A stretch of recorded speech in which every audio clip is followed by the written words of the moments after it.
Parents have been telling us for months now that school safety is a huge concern. So KHOU 11 did a survey asking specifically what their concerns were.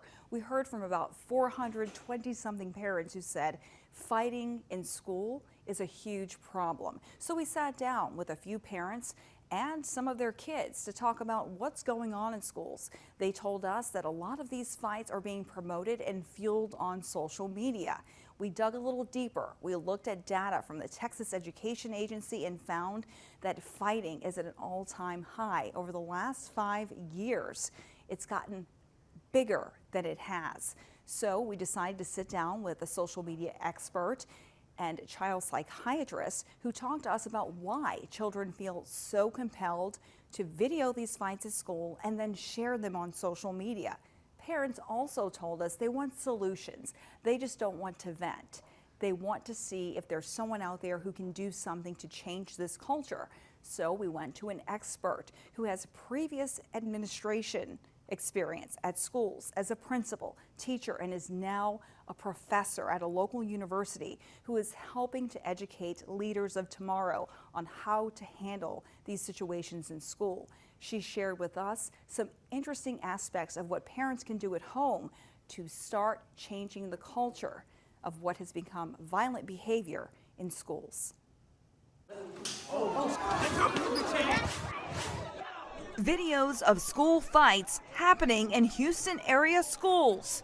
The parents we talked to say this just scratches the surface.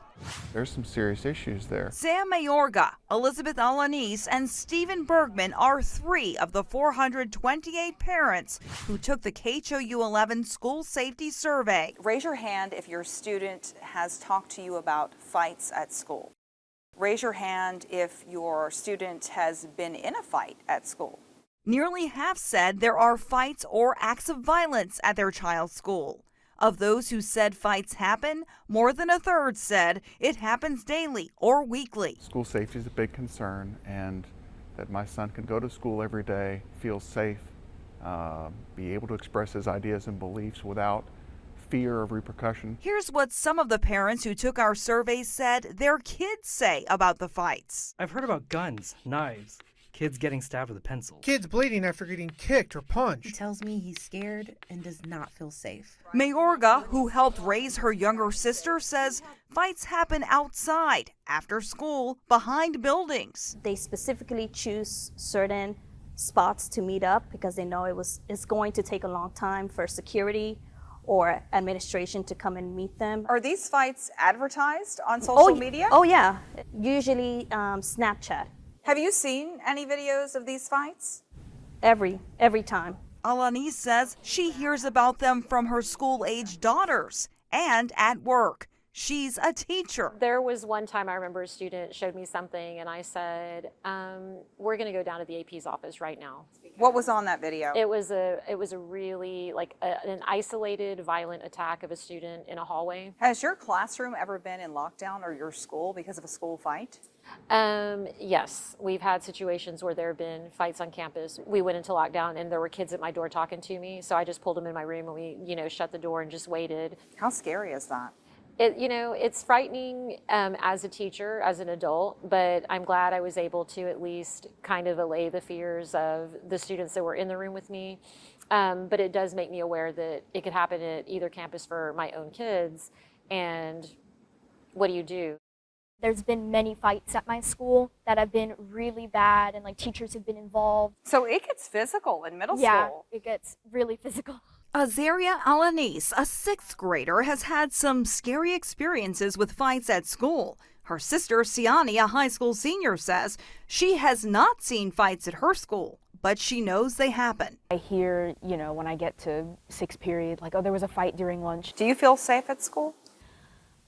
I would say in recent years, probably not. I have felt scared when I was at lunch. That was the first time I actually saw a fight happen, and it was right near my table.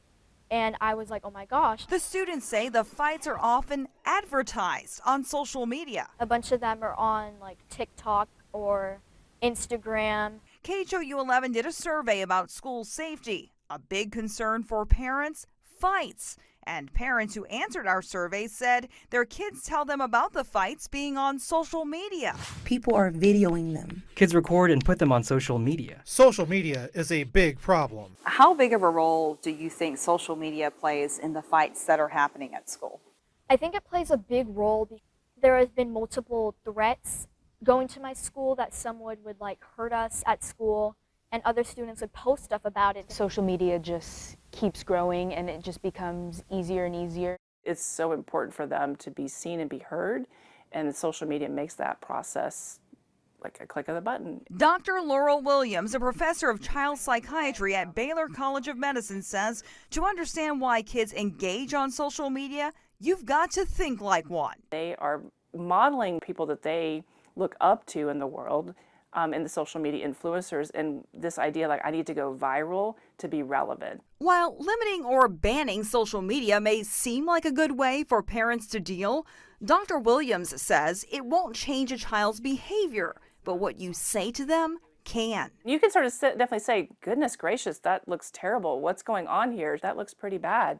What if that was you? How would you manage that? Azaria says those conversations are happening at her school, where she serves as a peer mediator. She says giving kids an outlet to talk helps. I think they're starting to realize that they can try to solve it on their own and not get into a big fight about it. The fights are happening in hallways, on playgrounds, and in classrooms. Parents we talk to say it has gotten out of control. There's some serious issues there. Elizabeth Alanis has a front row seat. She's a teacher. If I'm worried about what's going to happen at lunch or what's going to happen in the hallway, what's going to happen when we get to recess and there's not teachers around. So what happens to students who are caught fighting? To find out, KHOU 11 Investigates dug into Texas Education Agency data to learn how Houston area students are disciplined. Only 5.7% of students caught fighting were sent to an alternative school last year. Most of them, nearly 2/3, got out-of-school suspensions. These parents say neither measure is working. Just punishing them is not the solution. If it's a multi-layered issue, it's a multi-layered solution. It cannot just be, we're going to suspend you, come back, here I'll do it all over again. Stephen Bergman knows that firsthand. My son made a couple trips to the alternative school, so it didn't fix the problems my son was having. It just sent him away from his home campus for a month. He came back to school with the exact same problems he left with. So that's not a solution. Does any of this surprise you? It doesn't surprise me. Dr. April Peters Hawkins, professor of educational leadership at the University of Houston, has also worked as a school principal, social worker, and teacher. Is expulsion the answer? My answer to that is, in most cases, no. And yes, there are consequences to our behavior, but we need to make sure that those consequences aren't always exclusionary to students. And what would that be? I think, some of the restorative practices that schools are engaged in are important. So if a kid fights, then they're making restitution by, having a conflict resolution conversation with the person with whom they fought with, but also being reflective in terms of what were the things that influenced me to make these decisions as opposed to these decisions. This is not all we have for you. So we looked at the individual school districts in Greater Houston, and we found out how many fights were taking place in schools over the last 5 years and the disciplinary actions taken by each school district. We've got that information waiting for you in a map that's easy to access on KHOU.com.